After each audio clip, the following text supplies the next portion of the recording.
Diálogos de Virupa, el podcast para mentes insatisfechas.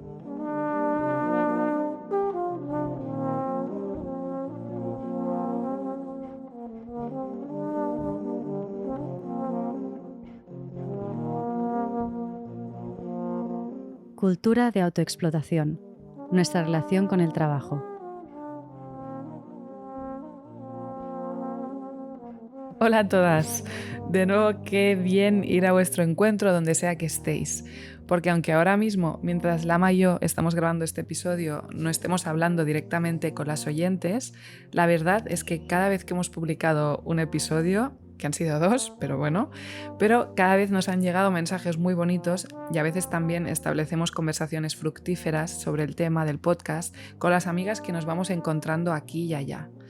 Así que ahora ya está empezando este diálogo con las personas que nos escucháis. Qué bonito y muchas gracias.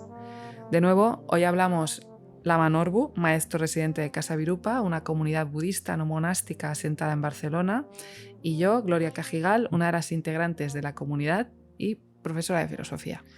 ¿Cómo estás, Lama? Muy bien. Estamos un poco lejos de Barcelona, pero es bonito esto de estar en la provincia de Barcelona y decir que estamos asentados en Barcelona. Ya, es verdad. Qué falsa. Bueno, en realidad es parcialmente cierto. Sí. Bueno, que nos encanta hacer este paripé, ¿no? De hacer ver, como ser muy corteses. ¿Qué tal? ¿Cómo estás? Muy bien, Gloria. ¿Y tú? Bien, encantada. ¿Qué tal la mañana? Bien. Feliz de encontrarte. Igualmente. No, bueno, porque estamos en nuestra casa en realidad, por eso lo del paripé. Bueno, entonces, vamos allá. Hoy vamos a hablar de otro tema con el que tenemos una relación sanísima, mesurada y que lamentablemente centraliza casi toda nuestra existencia. Vamos a hablar de nuestra relación con el trabajo. Además somos súper puñeteras porque dijimos, esto lo vamos a sacar antes de que empiece el curso, ¿no? O sea, antes de que empiece septiembre, vamos ahí a hurgar con el dedo en la llaga y vamos a ponernos serias, ¿no, Lama, con este tema? Sí, es un buen complemento para la depresión postvacacional. O sea, vamos a meter mucha caña, la verdad, a la cultura de la autoexplotación, al imperativo de la productividad, a esa insensatez de pasar 1/3 de nuestras vidas trabajando. Repito, pasar 1/3 de nuestras vidas trabajando. Aunque me gustaría matizar que una cosa es trabajar porque no hay más remedio, porque si no literalmente no llego a final de mes y no alcanzo a tener una vida mínimamente digna, y otra cosa muy distinta con la que creo que sobre todo tú vas a ser especialmente crítico.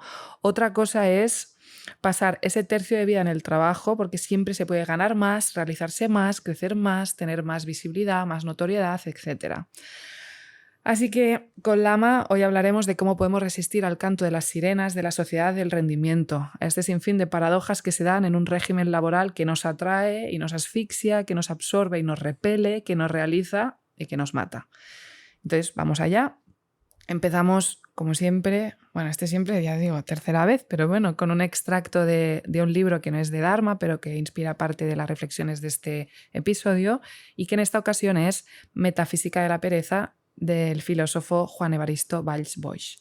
Un gran amigo. Gran amigo, ha estado aquí haciendo una residencia, fantástico. Entonces, bueno, vais a ver, si os sentís interpeladas, mucho cuidadito. Escribo para los emprendedores, para los que persiguen sus sueños y quieren superarse, para los que van más allá y lo tuitean, para aquellos que alcanzan metas, que quieren mejorar cada día, dar una versión más alta de sí mismos y batir récords, cumplir objetivos y culminar su vida, entusiastas, con el brillante premio de ser un absoluto competente en todo o en especializarse. Escribo para instagramers y youtubers, para oficinistas y smart workers, deportistas e investigadores becados por el ministerio, para todos aquellos gustosos de vender el cuerpo, de explotar su imagen, de invertir su tiempo en una startup, en una cita, en una serie. Escribo para todos vosotros, sin paranecromenoi, para todos los muertos en vida, deleitados en el gran banquete de la devastación de uno mismo, privados de todo, enamorados del trabajo, conmovidos por la carroña. Todos los que creéis en la dicha y la autorrealización y la plenitud, vosotros los ranes de la existencia, todos los que vivís de modo aforístico y segregado, entregados a la intensidad de vuestra carrera de fondo que jamás acaba, que os agita y estimula como la más alucinada de las pesadillas, soy uno de los vuestros. No he conocido desdicha más alta y más justa que la de mi marca personal, y a ella lo he sacrificado todo. Escribo en honor de ese fuego voraz que todo lo engulle, en honor de esa caldera insaciable que alimentamos con lo poco que somos para mantener el tren en marcha hacia la más sádica de las nadas. Escribo en su honor porque quiero apagarlo, porque estoy consumido, porque hoy la revolución no es ya ni el tren de alta velocidad que motiva y desespera la historia, ni la palanca de freno que ha de accionarse para una violenta e inmediata interrupción de todo el orden de lo viviente. Esa pobreza de experiencia es testimonio de la flaqueza de nuestro deseo, de lo mal que deseamos. Pues nosotros, workaholics, que destapamos la felicidad cada mañana, nosotros los creativos y los victoriosos, ansiosos y cafeínicos, hiperestimulados y hedonistas, alucinados por emprender y ser nuestros propios jefes, nosotros que cantamos lo ilimitado y lo excelente que somos éxito y capital humano, activos esenciales para esta empresa y cualquier otra, nosotros que recitamos Just Do It y Don't Limit Your Challenges y Just Can't Get Enough, excelentes, excelsos, extraacadémicos, sobresalientes, sublimes, sobresaturados, políglotas y originales, resolutivos e innovadores, expertos y con iniciativa, máximos en todo, nosotros los excesivos, sobrecualificados, empleados por vocación, nosotros los enfermos de productividad, comunidad coworking de difuntos, prometedores y emergentes, óptimos y eficaces como una motosierra, nosotros los que deseamos, somos indeseables para nosotros mismos somos insoportables para nosotros mismos. Esto tiene un buen fundamento. No nos hemos amado nunca. ¿Cómo iba a suceder que un día nos encontrásemos? Bueno, recuerdo que cuando leí este fragmento de texto, que prácticamente abre el ensayo Metafísica de la pereza, me encantó, aunque me inquietó también. El ritmo, el tono, la ironía me hizo pensar en esa escena mítica de apertura de Trainspotting, película del 1996, basada en la novela homónima de Irvine Welsh, que retrata la vida de unos jóvenes escoceses. Supongo que te acordarás. A finales de los 80, adictos a la heroína y que tratan de sobrevivir como pueden en un medio hostil, pobre, sin expectativas de futuro. En la escena se ve a unos jovencísimos Ewan McGregor y Ewan Bremner huyendo de la policía a ritmo de Last for Life de Iggy Pop, mientras escucha la voz en off de Ewan McGregor, Choose life, choose a job, choose a career, ¿te acuerdas? Y McGregor enumera todos los complementos de una vida buena y feliz según los estándares de la clase media de aquella época. Una tele grande, un seguro, comida basura, para acabar diciendo, ¿pero por qué yo iba a querer hacer algo así? Yo elegí, no elegís la vida, yo elegí otra cosa. ¿Y las razones? No hay razones. ¿Quién necesita razones cuando tienes heroína? Lapidario. Entonces, el cruce entre estas dos referencias me hizo pensar, y ojo el bombazo, quizá me paso, ya me dirás si me estoy pasando un poco, pero en que quizás la heroína de nuestra generación es el trabajo, pero el trabajo de ahora, no el de nuestros padres, el trabajo que te hace crecer, que es fuente de reconocimiento, de realización, que te mantiene adicta a la dinámica de productividad, beneficio y rendimiento. Así que, primera pregunta, ¿qué opinas tú? Bien, sí. A ver, sí que seguramente algunas de nuestras oyentes se estremecerán cuando oigan esta comparación entre la heroína y el trabajo de hoy en día. E incluso diría que oyentes que quizás puedan pensar que tiene sentido, ya que estás trabajando, hacer de tu trabajo una fuente de realización y de crecimiento, ¿no? De hecho, nosotros, como bien sabes, venimos de aproximaciones al budismo también, ¿no? Aunque después las hemos resignificado de alguna manera, pero de aproximaciones al budismo que solían entrar en este tipo de intentar forzar este tipo de paradigmas, ¿no? Donde parecía que era una buena idea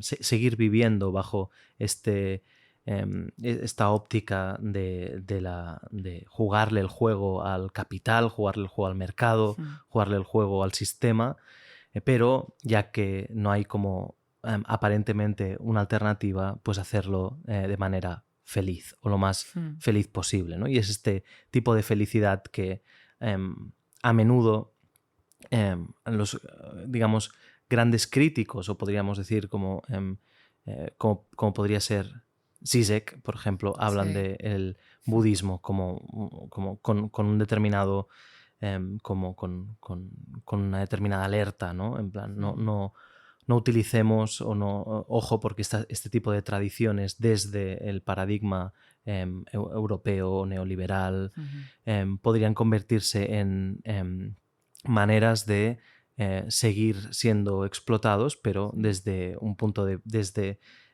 una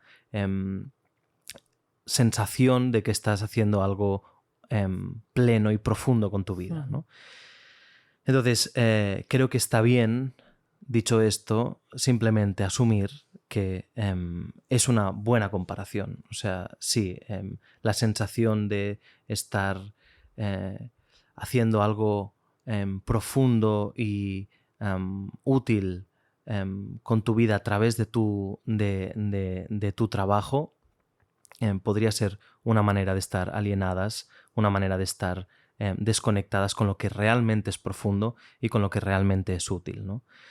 Y es a veces bastante simple, o sea, si estamos contribuyendo a la lógica productivista, si estamos contribuyendo a la extinción del mundo en el que vivimos, ¿no? Si estamos contribuyendo a generar cada vez más estímulos y más entretenimiento superficial, estamos de alguna manera haciendo algo que va en contra de lo que al menos esta tradición contemplativa define como importante o profundo, ¿no? Entonces tenemos que ver al final que hay ciertas paradojas que, aunque desde el punto de vista de la práctica siempre podríamos transformar y convertir en algo útil y aprovechable, como generar más resiliencia en momentos complicados o responsabilizarnos de nuestras propias emociones cuando estamos viendo algún conflicto, cuando estamos en un momento de estrés. Aunque esto siempre es útil, creo que tenemos que empezar a aceptar y asimilar que de verdad tenemos que salirnos de esta lógica sistémica. Tenemos que de alguna manera parar para de verdad decidir y empoderarnos de la vida que estamos teniendo y decidir y empoderarnos de lo que realmente es significativo y profundo, ¿no? Esto es algo que no...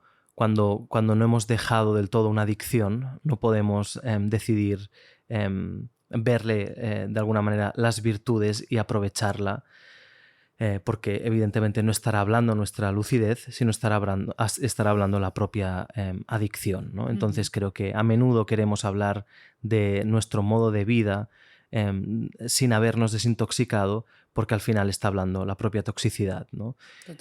Y estas medias renuncias, en realidad, que nosotros a menudo tratamos, intentamos hacerlo de manera frontal, creo que pueden ser precisamente algo muy corrupto, tanto para el propio sistema, porque al final vamos a cargarnos las condiciones que hacen que podamos seguir viviendo y podamos seguir viviendo bien, pero también es algo corrupto para quien practica, por ejemplo, la propia práctica o el propio budismo, porque al final es estar practicando a medias, ¿no? Y es estar tratando de manera frívola mecanismos de práctica que están pensados para estar al servicio de una visión y de un compromiso mucho más genuino. Más adelante te preguntaré por esto último que estás diciendo, de qué forma pues, la tradición contemplativa del budismo pues, puede ayudar o contribuir bien y no propiciando más esta cultura de la productividad y del rendimiento.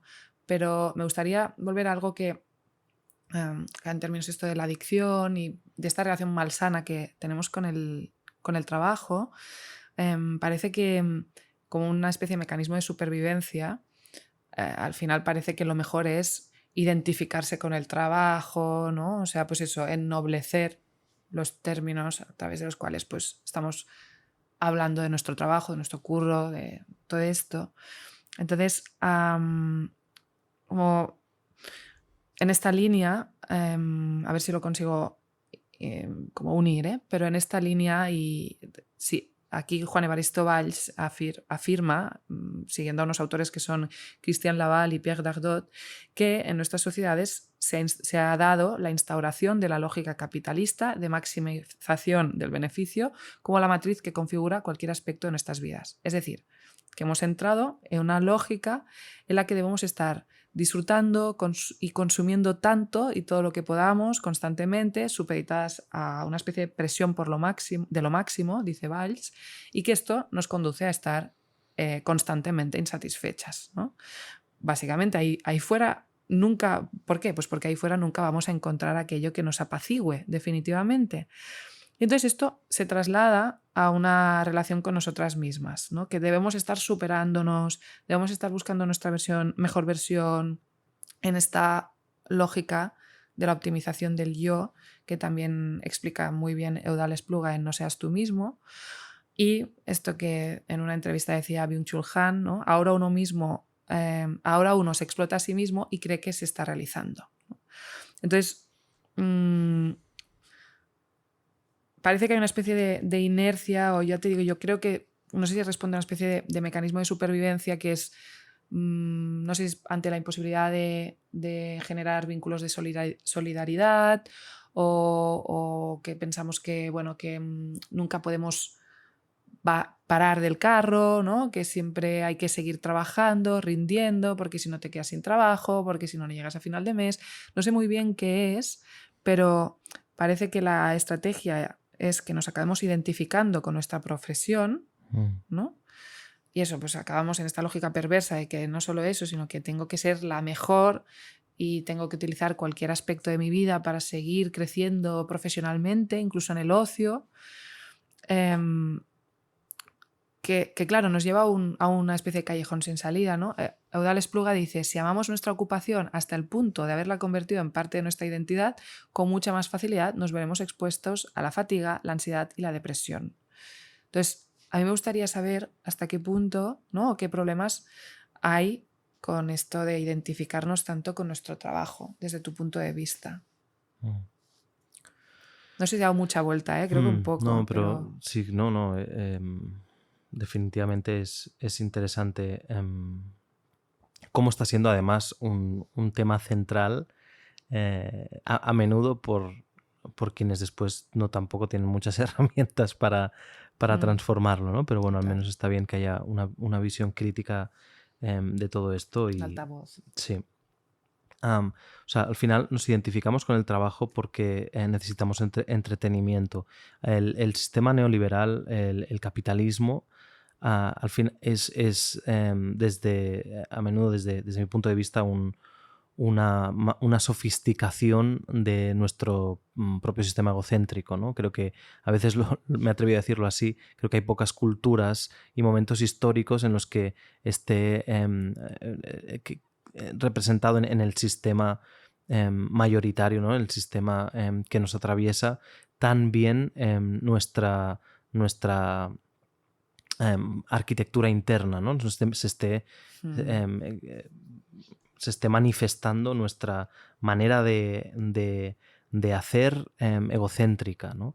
Total. Como hoy en día pasa en el sistema neoliberal. Necesitamos entretenernos, decía, porque estamos faltos de sentido, porque no tenemos las riendas de nuestra existencia, porque no sabemos lo que es vivir, porque no sabemos lo que es morir, porque tenemos una especie de ignorancia, a veces incluso orgullosamente perpetuada, en relación a las preguntas importantes, ¿no? No hay tiempo para las preguntas importantes y no hay tiempo para las preguntas importantes porque no tenemos resueltas las preguntas importantes, ¿no? Entonces entramos en una especie de bucle del que es muy difícil salir y que efectivamente pues acaba generando este tipo de dinámicas sociales, ¿no? En las que estamos continuamente sobreestimuladas, sobreentretenidas y que de manera errática vamos imponiendo el sentido en cosas que digamos son deberían ser herramienta, pero se acaban convirtiendo en objetivo, en resultado, ¿no? Deberían ser simples estrategias y se acaban convirtiendo en algo con un sentido per se, ¿no? Y esto es una pena, pero al final es natural, es decir, cuando no sabemos qué es lo que es importante, acabamos siendo, digamos, acabamos a través de esta confusión, ¿no? Acabamos dándole importancia a lo que no tiene, y lo que hace este sistema, que es muy perverso, es aprovechar, digamos, esta incapacidad de tener, digamos, de estar empoderadas del sentido de nuestra propia vida, ¿no? Aprovechar esta, digamos, vulnerabilidad, ¿no? Esta debilidad de la sociedad para decidir dónde se tiene que poner el sentido, y evidentemente donde acaba poniéndose el sentido es precisamente aquello que perpetúa el sistema, perpetúa el consumo, perpetúa el mercado. Entonces sí que tenemos que preguntarnos, y a estas alturas no es baladí, no es arbitrario que estemos alimentando al monstruo y encima pensándonos que estamos haciendo algo que tiene sentido. No coincide normalmente. Cuando alimentas al monstruo que te oprime, ¿no? Y suele ser, digamos, fruto de la ignorancia, fruto de un error, ¿no? No podemos convertirlo en aquello que tiene sentido y que articula, ¿no? nuestra vida y nos entretiene, y eso es lo que está pasando, ¿no? Entonces, si tuviéramos más las riendas de nuestra vida, si tuviéramos más acceso como decía antes, a las preguntas importantes y herramientas para poder ir rascándole, ¿no? el sentido a la existencia, sería muy difícil que simplemente estuviéramos aquí alimentando al monstruo que nos está comiendo, ¿no?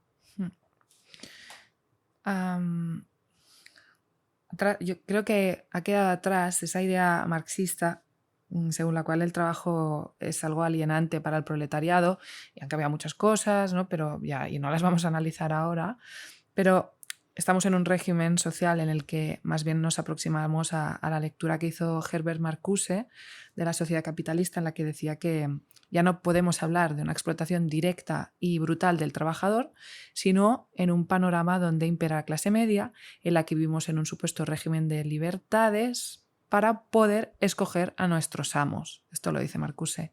Y me hace pensar en aquello, y muchas veces hemos hablado de esta novela, ¿no? De Un mundo feliz de Huxley, una novela distópica, en la que retrata un mundo en la era Ford donde, bueno, pues los avances, los sitúo por si alguien no lo conoce, pero básicamente los avances tecnológicos permiten que cada individuo se sienta plenamente reconocido en su rol, a pesar de que hay unas diferencias abismales entre las distintas castas sociales que existen, pero porque cada individuo ha sido condicionado para que así sea, ¿no? Para que responda a su papel desde que es un embrión, para que haga y desee únicamente lo que el Estado o el mercado, ¿no? dicten.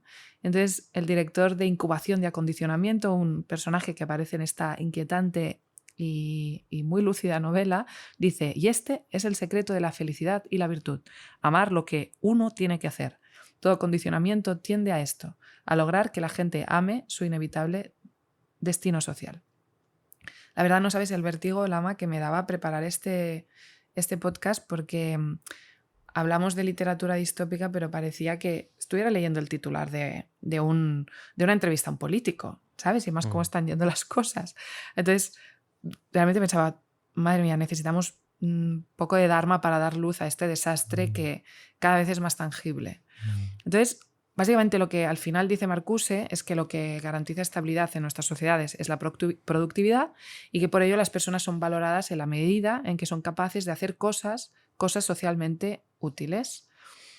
Estoy de punto de terminar, Paul Lafargue, yerno de Marx y defensor del derecho a la pereza, de la que hablaba mucho también Juan Evaristo, pero dijo: una extraña locura se ha apoderado de las clases obreras de los países en que reina la civilización capitalista. Esa locura es responsable de las miserias individuales y sociales que, desde hace 2 siglos, torturan a la triste humanidad. Esa locura es el amor al trabajo, la pasión moribunda del trabajo, que llega hasta el agotamiento de las fuerzas vitales del individuo y de su prole. Es tan terrible, tan agotador vivir, ser y estar en el mundo. Por eso nosotras reivindicamos el valor de la meditación como una herramienta para resistir al sistema, ¿no? Teniendo en cuenta todo esto que estoy señalando. Como una estrategia política y de responsabilidad para con una misma y las demás. Me gustaría que, si quieres, pudieras hablar un poco de qué forma la meditación atenta contra esta histeria colectiva de ser productivas, trabajar constantemente, ¿no?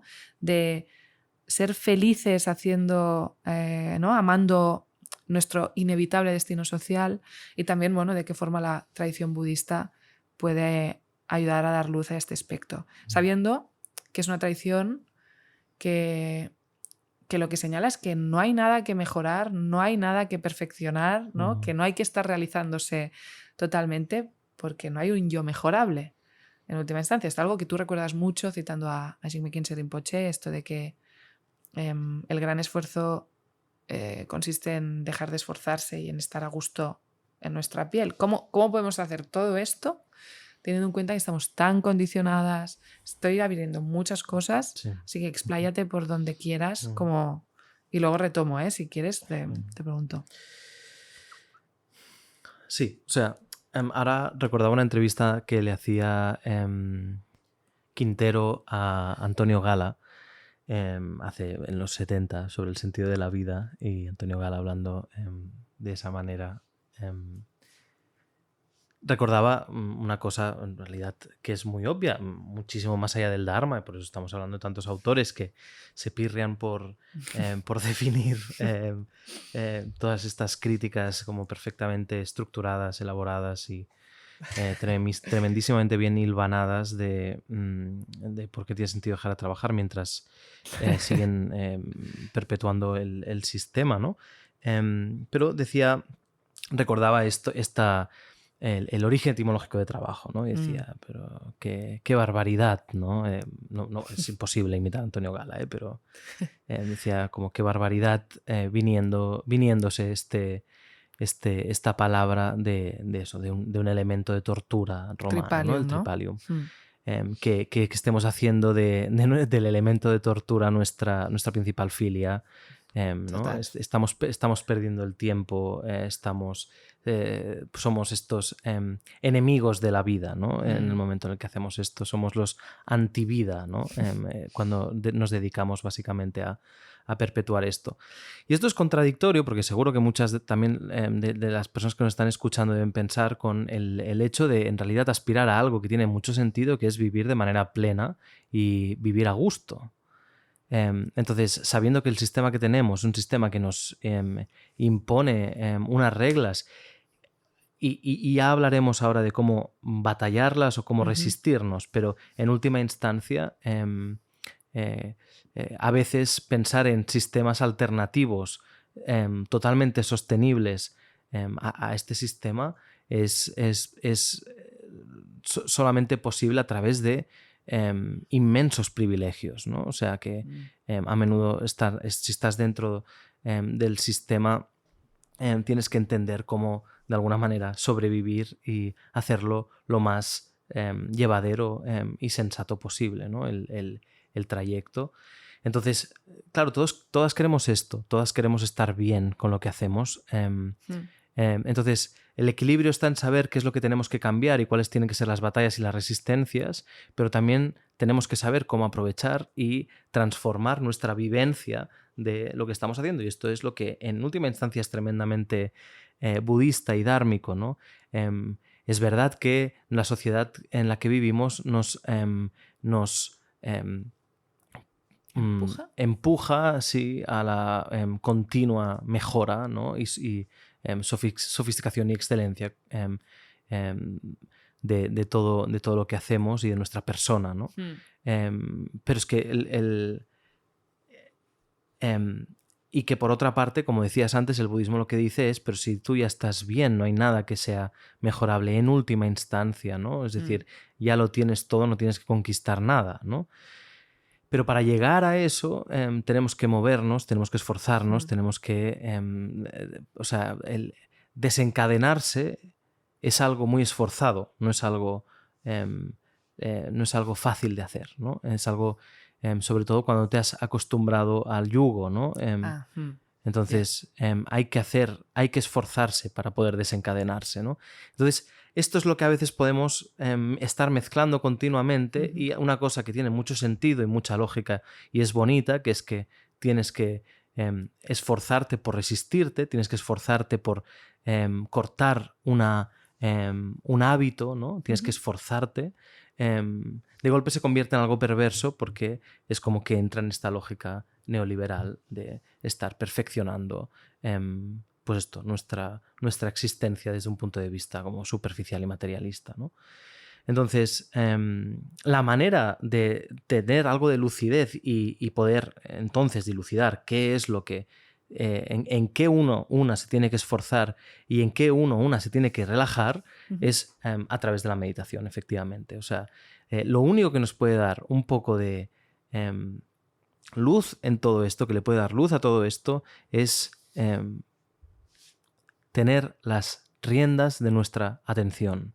Y las riendas de nuestra atención solamente se pueden coger, las podemos conquistar si paramos. Y este es hablaba antes de las posibles luchas o resistencias. Esta es la gran lucha, la gran resistencia. Este es el gran acto antisistema que podemos hacer siempre, que nadie puede controlar, que nadie nos puede arrebatar, ¿no? Que es decidir parar, decidir dejar de generar este ansia que nos acaba evocando a sobreentretenernos, sobreestimularnos, que acaba alimentando el mecanismo del sistema, ¿no? Que no nos permite descansar y sentirnos a gusto, que nos hace estar continuamente persiguiendo, ¿no? Una zanahoria, un futuro más cómodo, un futuro mejor, un puesto mejor remunerado, una nueva startup más estimulante, ¿no? O sea, es el ansia que de entrada es el primer gesto, ¿no? Es la primera tecla que pone en marcha toda esta maquinaria diabólica que acaba haciéndonos tener esta vida, digamos, continuamente insatisfactoria, ¿no? Entonces, ¿cómo se para el ansia? El ansia se para meditando. Este gesto de no poder descansar en lo que hay ahora se entrena. Se entrena el poder soltarlo, se entrena el enfocar nuestra atención, nuestra concentración en nuestra realidad presente, en nuestra realidad somática, ¿no? En nuestro cuerpo, que es al fin y al cabo lo que nos ancla a lo que hay, ¿no? Entonces, de golpe, algo como tan maltratado, ¿no? Tan mal utilizado, ¿no? por el sistema en el que vivimos, se convierte, como es nuestro cuerpo, se convierte en el ancla y en la posibilidad de hacer el gesto más antisistema. Rehabitar nuestros cuerpos es al final la manera de enderezar y reapropiarnos, ¿no? de nuestra vida. Entonces, tenemos que poder entrenar este gesto de volver una y otra vez a nuestro presente, a nuestra presencia, a nuestra respiración, a nuestro sentir, ¿no? Algo que que es, que como decía antes, que nadie nos puede arrebatar, ¿no? Y que hace que dejemos de estar continuamente en esta lógica de recuerdo-proyección, ¿no? En esta lógica de la irrealidad, que es solamente desde ahí que fantaseamos, nos angustiamos y ansiamos eso, realidades mejoradas, ¿no? Que nunca llegan, que por lo tanto siempre nos frustran y que perpetúan esta sensación de absoluta insatisfacción, ¿no? Ese vacío jamás llenado, ¿no? Que nos persigue en cada relación, en cada trabajo que realizamos. Esta sensación de será esta vez que sí que me sentiré satisfecha, ¿no? Será esta vez. Este nuevo curro. Exactamente, estas nuevas condiciones, pero ¿y si me voy fuera? ¿Y si? Entonces este ¿y si? En realidad tiene mucho que ver con este vacío que es la propia lógica ansiosa, y solamente podemos reconquistar a través de la atención, a través de ejercicios atencionales. Entonces, asumiendo que este es el gran acto de resistencia, entrenar esto, asumimos que parar es lo que mejor podemos hacer, que podemos hacer por nosotras mismas, ¿no? Entonces es interesante porque al final, hoy en día, sabiendo que es, digamos, lo que se premia es el movimiento continuado, ¿no? Tenemos que reivindicar como el paro absoluto, ¿no? Tenemos que reivindicar el dejar de hacer cosas. Tenemos que reivindicar. Antonio Gala también decía en esa entrevista que tenemos que reivindicar a aquellos que no están precisamente alimentando el sistema, ¿no? Y dejar de perpetuar una mirada que quien está haciendo cosas que no son sostenibles, ¿no? Es pues eso, como criticado y digamos, y es ensalzado quien está aportando y sumando continuamente al sistema, ¿no? Y esto es interesante porque esto sí que es, digamos, punky de alguna manera, y de aquí que yo, pues, ¿por qué no? Lo digo, estoy orgulloso de una tradición como la budista, que es como ampliamente, insultantemente poco sostenible, ¿no? Improductiva, ¿no? O sea, no se aguanta por sí sola, ¿no? ¿Qué va? Es decir, es una tradición que fomenta, ¿no? Gentes que básicamente dejan de hacer cosas, ¿no? Barlebys, ¿no? Barlebys, gentes que le dan la espalda a la productividad y que dicen, yo lo que voy a hacer ahora es sentarme un rato, ¿no? Y esto es lo que nos hace falta hoy en día, gente que decide sentarse, ¿no? Y lo decimos desde estas dos lecturas, ¿no? Sentarse como dejar de hacer, sentarse también como meditar, ¿no? No es, evidentemente, no sería suficiente con dejar de hacer, aunque creo que ya sería suficientemente bonito, pero si quiero apelar a lo útil y no solamente a lo bonito, creo que no solamente hay que sentarse para dejar de hacer, sino hay que sentarse para meditar, ¿no? Para volver a encontrarse, para volver a conquistarse, ¿no? Es algo que poniendo todo el rato la atención en lo externo, poniendo todo el rato la intención en conquistar lo externo, estaremos simplemente condenándonos a la eterna amargura, a estar una y otra vez frustrados y frustradas.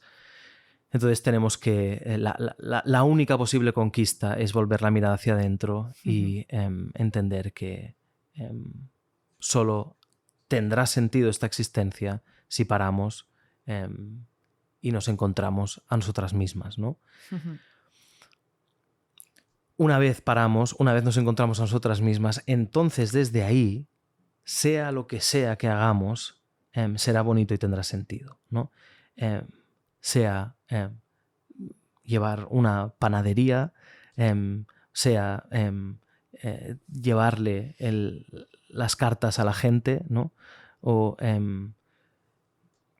ir continuamente de un sitio a otro. Es igual, sea lo que sea que hagamos, si nos hemos encontrado a nosotras mismas, tendrá sentido y no estará poniendo simplemente en marcha lo mismo que antes decíamos que alimenta al monstruo que nos está engullendo, ¿no? Sino que estaremos siempre dispuestas a soltar, siempre dispuestas a hacer aquello que encaja en la lógica de lo que sí que tiene sentido, y no solamente rendidas a, digamos, esclavizadas, ¿no? Sin poder salir de la rueda, ¿no?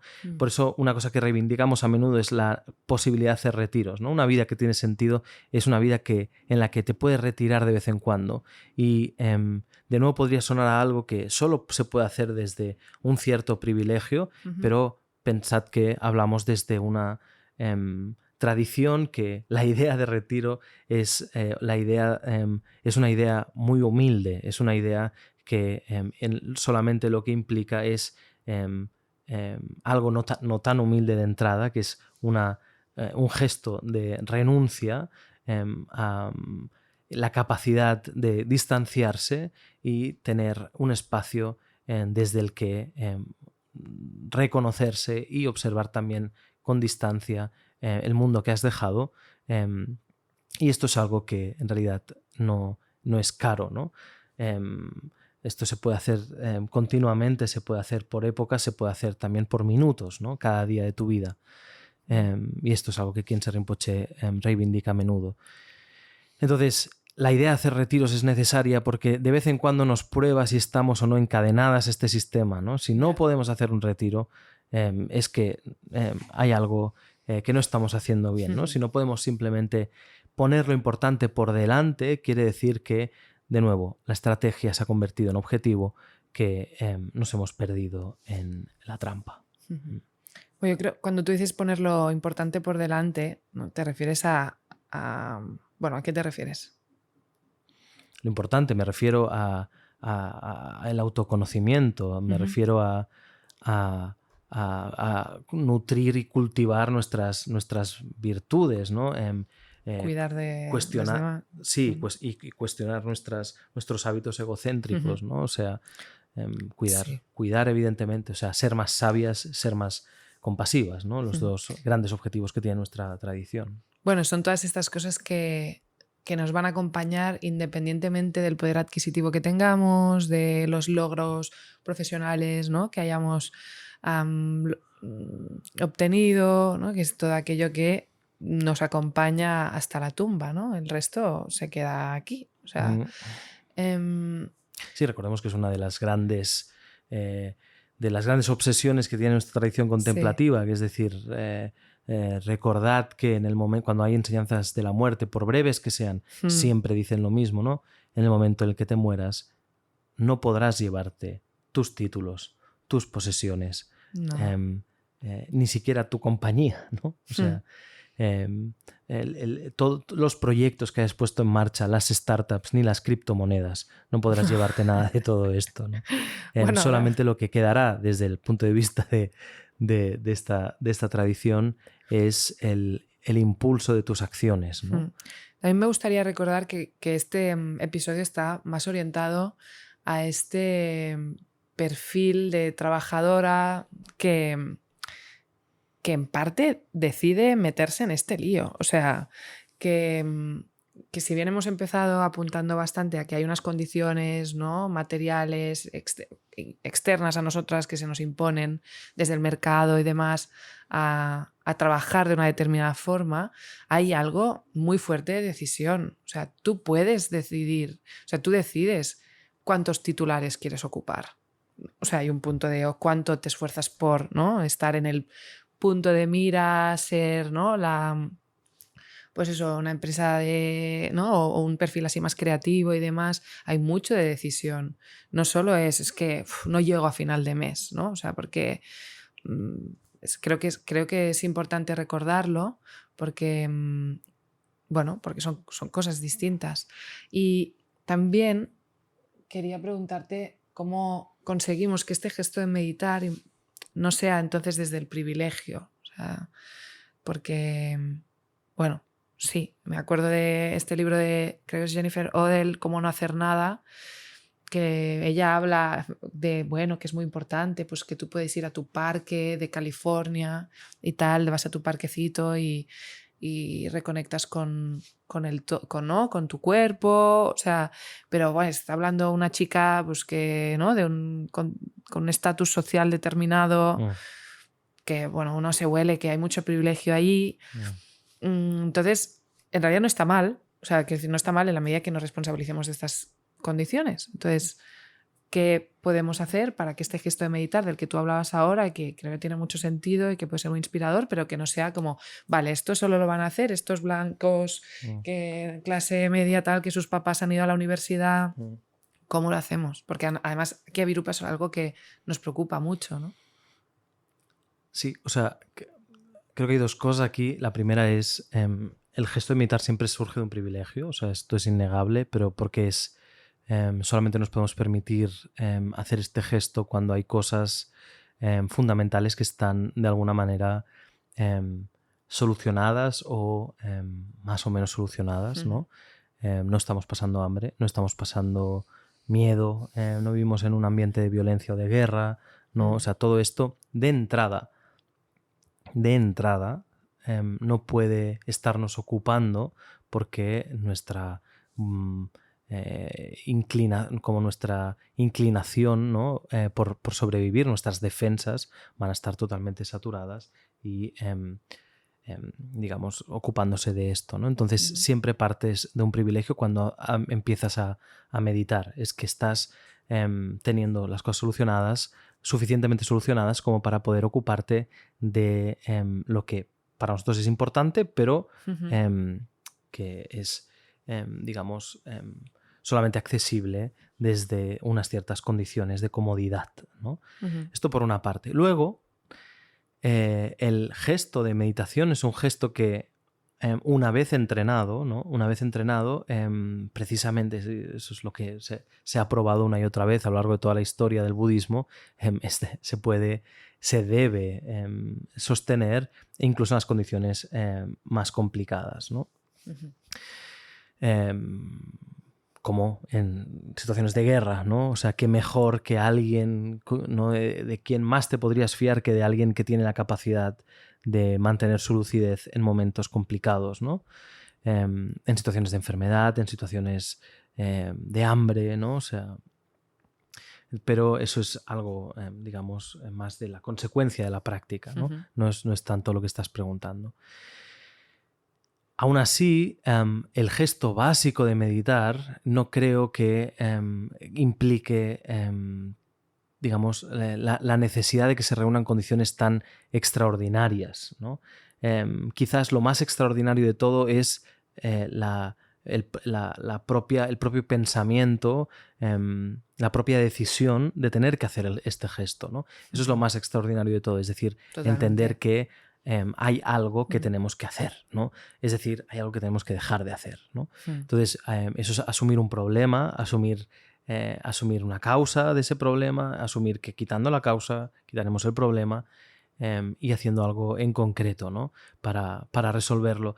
Y esto no es algo que todo el mundo decida aplicarse, ¿no? Y más en esta sociedad tan desconectada del ejercicio espiritual, ¿no? Del ejercicio de la interioridad. O sea, es algo que... Y con mucho confort, ¿no? O sea, que totalmente. Hay una sensación de que de forma muy fácil tu malestar se puede desvanecer, ¿no? O sea, te puedes distraer de inmediato y que eso es lo que hace que a menudo hablemos de Huxley en un mundo feliz. Totalmente. Por eso que para nosotros, aunque si se me permite como doblegar esto de esta manera, para nosotros casi diría que hay un privilegio mayor que el de tener algunas buenas condiciones socioeconómicas, por decirlo así, que es el privilegio de asumir la propia incompetencia. O sea, es un estatus en el momento en el que asumes que eres profundamente incompetente, profundamente ignorante y que hay algo que debes hacer al respecto, ¿no? Porque haces daño y te haces daño, ¿no? Efectivamente. A partir de ahí, entonces parece que es más fácil la práctica de la meditación, la práctica espiritual en general, ¿no? Y eso es un privilegio. Es un privilegio. Total. Sí, es que, digamos, hay una cierta salud emocional de base, ¿no? Es un estatus de una cierta sabiduría, ¿no? Entonces esto hay que creo que señalarlo como un Me privilegio. hace gracia pensar ahora, ¿no? Que nunca lo había visto así. De alguna forma somos más privilegiadas que Elon Musk en este mismo momento. Pero Que esta muchísimo peña más. Que viajan con un... ¿No? Sí, Con un pene al espacio. Con un pene al espacio, ¿no? No, con es un el otro. pene interestelar. Jeff Bezos, ¿no? Sí. Creo. Em, Pues tenemos más privilegio. Tenemos mucho más privilegio y por lo tanto, y tenemos que ponernos muy serias con esto, tenemos que responsabilizarnos del privilegio que tenemos, ¿no? O sea, esto el budismo lo explica de manera muy bonita, ¿no? Cuando habla de los diferentes reinos de existencia, como las diferentes maneras de existir. Nosotros como humanos, ¿no? Estando en este equilibrio maldito y perfecto, ¿no? De sufrimiento y comodidad, ¿no? O sea, sufrimos suficiente como para ver que hay algo que está pasando, pero estamos suficientemente cómodas para no tener que estar protegiéndonos continuamente, sobreviviendo continuamente y por lo tanto podemos hacer algo al respecto para liberarnos de ese sufrimiento que hemos visto en primera instancia. Tenemos que hacer algo al respecto, eso es un privilegio, nuestro estatus. Sí. En cambio, hay seres que son dioses y los dioses, como Elon Musk o Jeff tengo una nave espacial con forma de pene Bezos. Creo que es él, sí. Están, lo que diría nuestra tradición contemplativa es que están endiosados, y estar endiosado significa que no tiene demasiada comodidad o está como en un paradigma demasiado desarraigado como para no sentir la inclinación de tener que hacer nada, y lo que pasa nada con su sufrimiento, ¿no?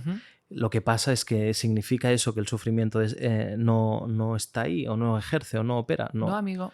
No, entonces uno caerá de su nave espacial con forma de pene y caerá a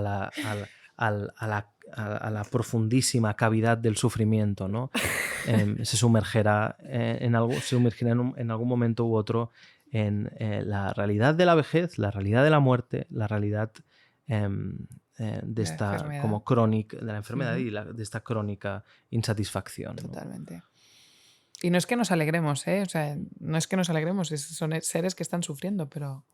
Sí, pero este es el... O sea, por eso creo que también una se empodera de si se apropia de sus privilegios y los decide también, ¿no? Y esto que estoy diciendo podría sonar muy neoliberal, pero por favor, que se me entienda con todo este contexto. Al final sí que estamos decidiendo con qué reglas, o sea, qué es lo que tengo, qué condiciones tengo y cómo puedo sacarle el mejor partido posible. Esto, que no te lo diga tu representante de recursos, tu jefe o el de recursos humanos de tu empresa, no te lo creas si te lo dice tu jefe o el representante de recursos humanos. Sindicalízate, organízate, huelga y quema la oficina abierta de escritorios maravillosos y de multitasking extraordinario. Sin paredes. Pero ojo con las oficinas sin paredes. Sí, pero si te lo dice a alguien que de verdad, como el Buda, ¿no? Que de verdad ha hecho eso, ha quemado su propia empresa, por decirlo así, ¿no? Ha rechazado su posible reinado, Total. ¿no? Hostia, escúchalo, ¿no? Es diferente. Entonces...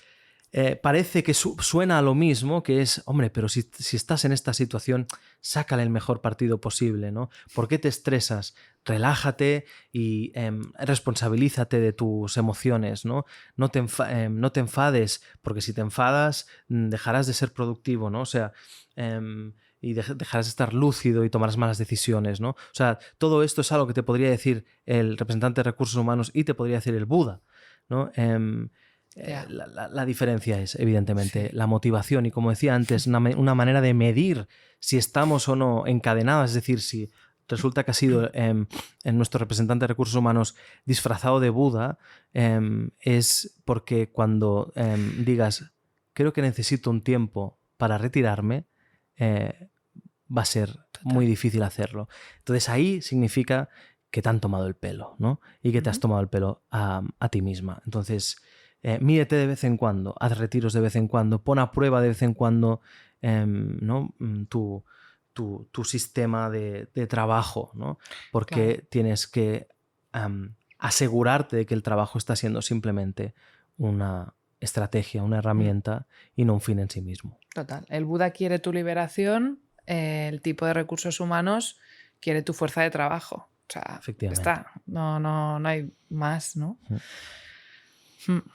Bueno, yo creo que con esto hemos terminado, ¿no? Muchísimas gracias, Lama. A mí me encanta hablar contigo, es súper estimulante y divertido. Voy a incorporarlo, ¿no? Esta conversación y todo lo que has dicho a mi trabajo, lo haré útil, productivo, de alguna forma, que me sirva de algo, que estén contentos en mi empresa con estas conversaciones.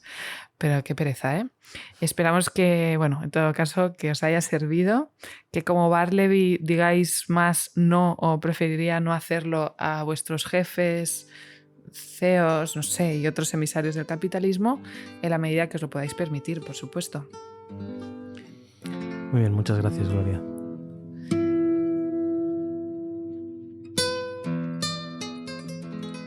Las referencias filosóficas que hemos utilizado para este episodio han sido Metafísica de la pereza, de Juan Evaristo Valls Boix, y No seas tú mismo, de Eudald Espluga. También El derecho a la pereza, de Paul Lafargue, y algo de El hombre unidimensional, de Herbert Marcuse. Y yo he tirado de algunas notas de un curso de filosofía política en la Universidad de Barcelona que dio Núria Saramiras Buronat por allá el 2015. En cuanto al budismo, la verdad es que no se habla mucho del trabajo porque es una tradición eminentemente monástica. Han entendido muy bien lo pernicioso que es trabajar y prefieren sentarse y no hacer nada, como muy bien ha explicado Lama. Aunque es verdad que en las enseñanzas acerca del óctuple noble sendero se habla del modo de vida justo, de qué forma podemos trabajar de manera equilibrada y que responda a lo importante en la línea de lo que decía Lama. Eso sí, si hay un maestro de quien he escuchado enseñanzas muy enriquecedoras y muy críticas sobre nuestra relación con el trabajo, pues lo acabáis de escuchar, es Lama Nawang Norbu. Hasta la liberación, siempre. Total. What the fuck? ¿Sí o no? ¿Lo dejamos o cortamos? No, lo dejamos clarísimamente. Total. Hasta la liberación, Gloria. Total, que si nos seguís en redes seguro que os vais a enterar de algunas charlas o enseñanzas que dé Lama sobre el tema. O si habláis con él algún día y le decís, es que me encanta mi trabajo, pues ya veréis qué pasa. Bueno, Lama, muchas gracias. ¿Qué recomendación musical nos dejas para hoy?